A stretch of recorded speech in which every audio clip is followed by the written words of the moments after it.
As ISIL forces captured and sacked Ramadi, the Pentagon's news page ran a story with the headline, "Strategy to Defeat ISIL is Working." Secretary John Kerry of Secretary of State said Ramadi was a mere, quote, target of opportunity.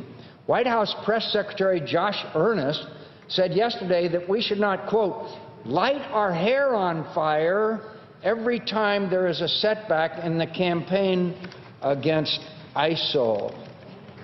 Meanwhile, Ramadi, Iraq, and the region are on fire.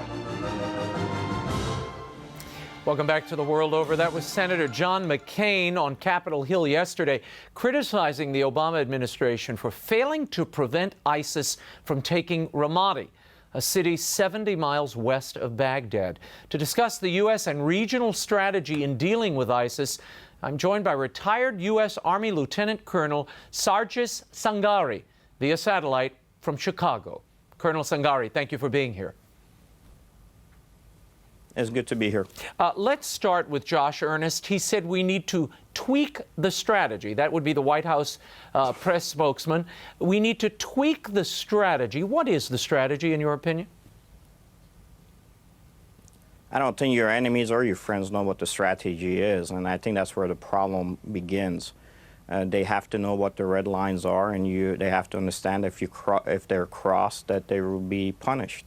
In this setting, you cannot get to a point where you can even try to negotiate for a positive outcome for the United States. So you have to have a concise strategy. It has to be explained to everybody. The American public has to understand it. And then if we have to go to war in order to accomplish that strategy, Department of Defense, Department of State assets have to be able to gear themselves up to execute it. Mm-hmm. Colonel, you trained so many of the Iraqi troops and the people on the ground there. How stable are these, if you will, citizen militias that are on the ground in these towns? They don't seem to be able to repel ISIS or even protect their own homes. They're not capable, and the reason they're not capable is because we're tying in Iraq at the highest levels. A lot of the guys are basically working in the units specifically to be able to feed their families.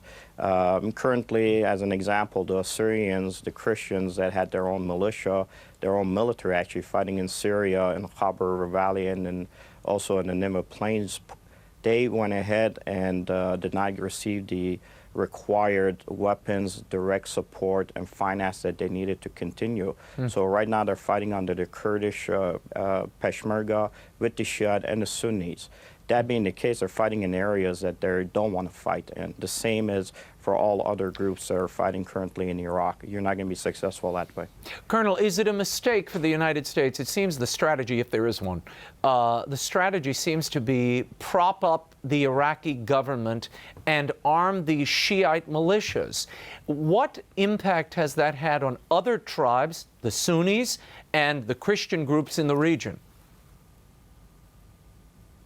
What it has done, the perception in the Middle East is that you are fighting in order to support the strategic goals of the Shia within the region.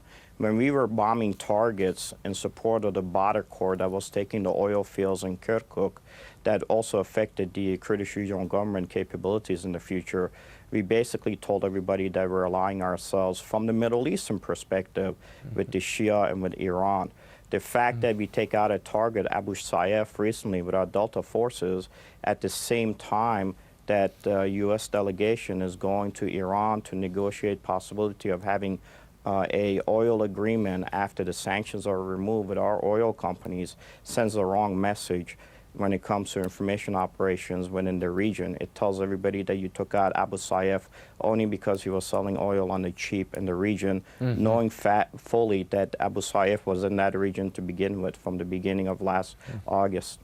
We should tell people, Colonel, that the Sunnis are, one of their strongholds was Ramadi.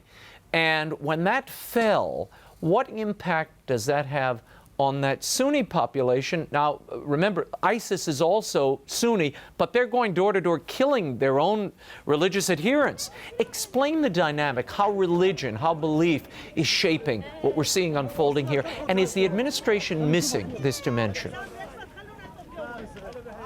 I think the administration is missing it, but it goes across the bounds regardless if it's Democratic or Republican.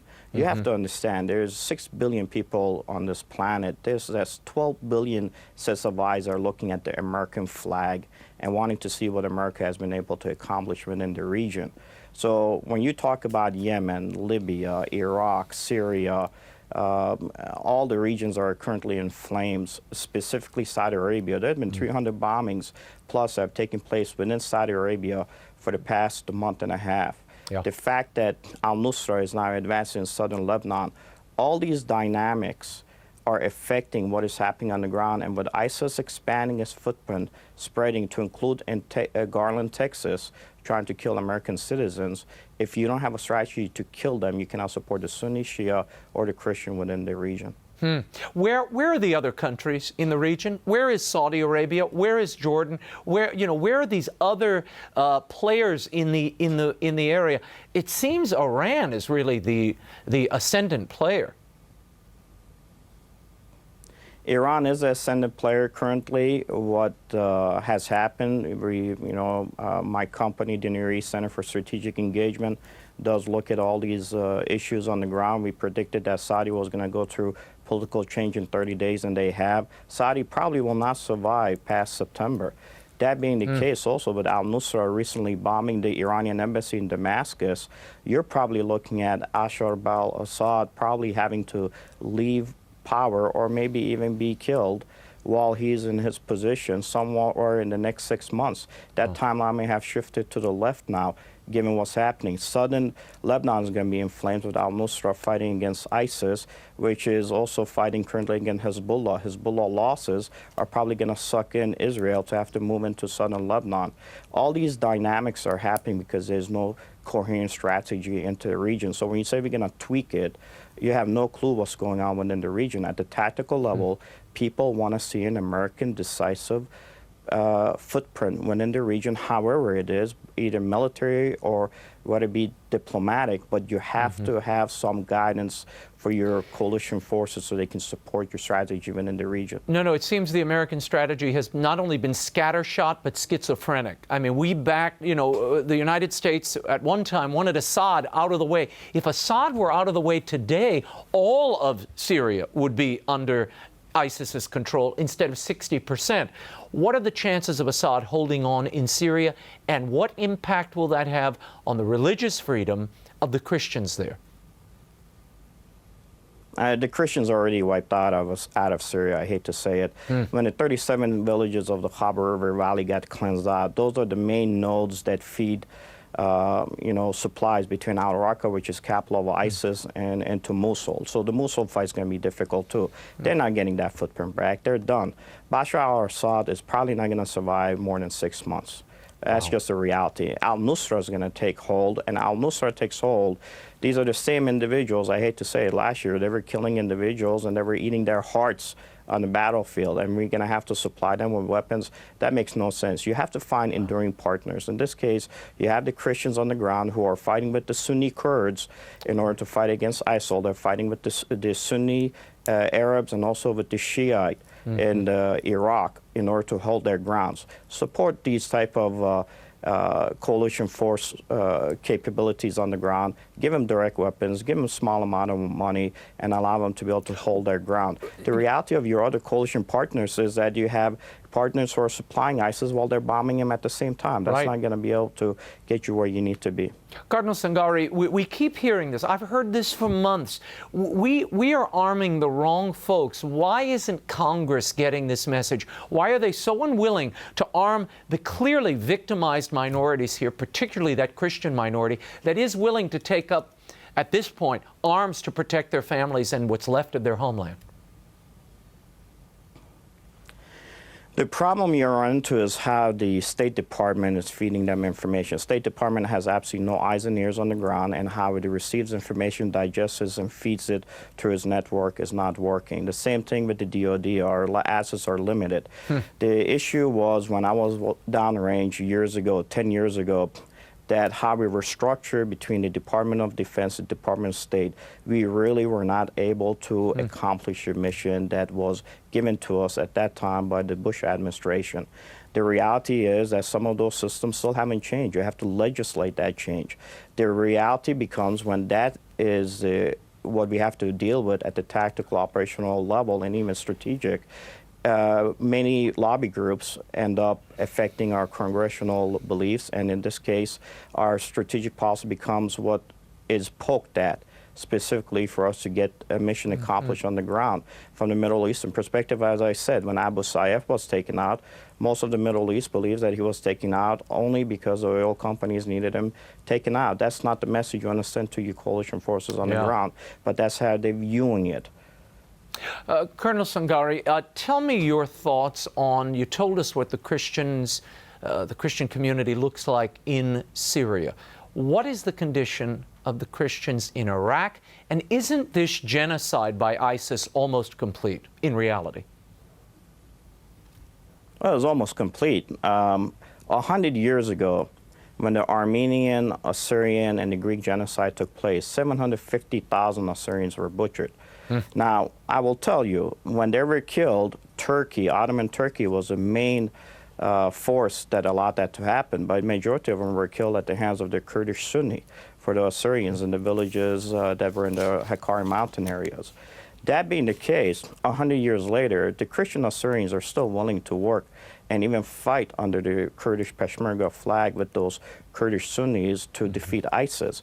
Currently, you don't have a footprint anymore. You had an Assyrian army that was established. It was 12 guys who started it after the Mosul fight was a failure, where the Shiite loaded up in 2 C-130s and their commanders abandoned the battlefield in the middle of the night. The Kurds pulled out from that region. The Sunnis who did not want to join ISIS ran into Assyrian villages in the suburbs of Mosul for protection. And then finally, when the ISIS moved into their villages, Assyrians told them, keep our houses, and they left the region. Currently, you have 660,000 estimated refugees in Iran, Lebanon, Syria, Iraq, and Turkey. Those refugees need to be able to get back to claim their lands. The only way they can do it if you arm them directly. When KRG leadership came here to United States a week ago, they said, do not give weapons that is supposed to be coming to us to back that central government. Give it to us because it's not making it to us. Imagine that the Assyrians have to wait for Baghdad to receive weapons on the foreign military sales, be given to the Kurds, and the Kurds who don't want even trust the central government in Baghdad to give them the weapons, to turn on and give the Assyrians weapons so they can fight on their own command and control in order to establish their own self-governance within the region. No, it's remarkable. You got to use, yes. We are seeing, I mean, just to bring us up to date, we only have 2 minutes here. The abandonment of Ramadi, apparently there, you had Iraqi forces abandoning their posts and the American weaponry right there on the ground, and they were running for their lives. This is a waste of not only our resources, but they seem to be misdirected. But here's my larger question to you, Colonel. How confident are you that the Christians, these Assyrians, and the Kurds can actually hold the Nineveh Plain and these other areas, or repel ISIS from ground they've already taken? Listen, we keep on giving money to the wrong people. The reality is money has never beaten ideology. ISIS has an ideology. You could give money to the other forces. If you don't give it to the Christians, they're not going to fight. The Assyrian Christians have been there for 7,000 years. They've been Christian for 2,000 of those 7,000 years. They fought both on the Iraqi side and the Iranian side during the Iran-Iraq War. 50,000 of them were killed in combat operations. 65% plus of those were shot in the back by the same militaries that they served under Saddam and also under the Islamic Republic. The reason they died and they held their territory was because it's their land, it's their historical land. People will fight for their historical land, but they will not fight just for money. Good point. We will leave it there. Lieutenant Colonel Sragis Sangari, thank you so much for your insight. And you are also the founder of the United Syrian Appeal, which is working to provide aid to the Assyrian military, the families of soldiers who are fighting against ISIS. You can visit their website at unitedassyrianappeal.org. Colonel, thanks for being here.